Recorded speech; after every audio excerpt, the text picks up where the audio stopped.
Is the big, beautiful India-US trade deal in trouble?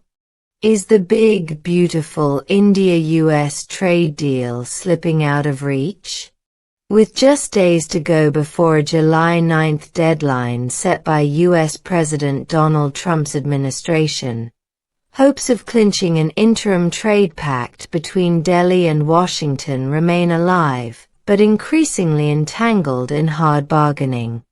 Despite White House Press Secretary Caroline Leavitt hinting that the deal was imminent, and Indian Finance Minister Nirmala Sitharaman's upbeat assertion that Delhi would welcome a big, good, beautiful agreement, in response to Trump's claim that a trade deal with Delhi is coming and would open up the Indian market, negotiators remain locked in tough discussions.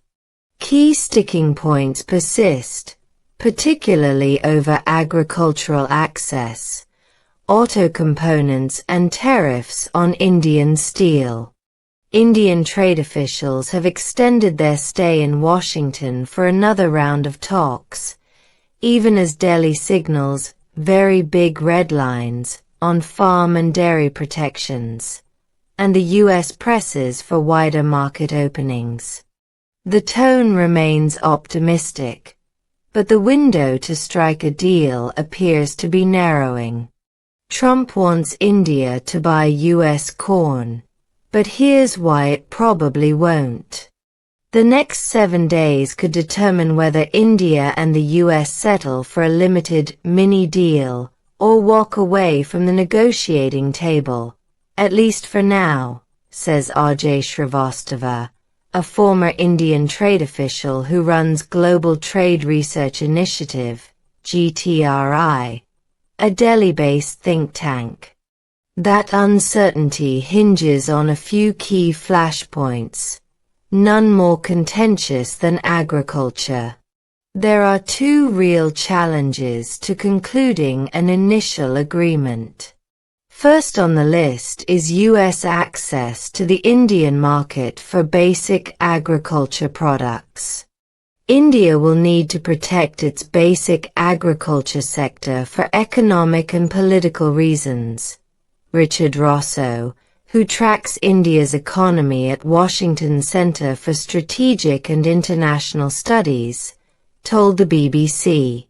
For years, Washington has pushed for greater access to India's farm sector, seeing it as a major untapped market. But India has fiercely protected it, citing food security, livelihoods and interests of millions of small farmers. Mr. Rosso says the second issue is India's non-tariff barriers. Issues like India's growing set of quality control orders, QCO, are significant obstacles to US market access and may prove tricky to meaningfully handle in a trade deal. The US has raised concerns over what it calls India's growing and burdensome import quality rules. Over 700 QCOs, part of the Self-Reliant India push, aim to curb low-quality imports and promote domestic manufacturing. Suman Berry, a senior member of a government think tank Niti Aayog, has also called these rules a malign intervention that restrict imports and raise costs for domestic medium and small-scale industries.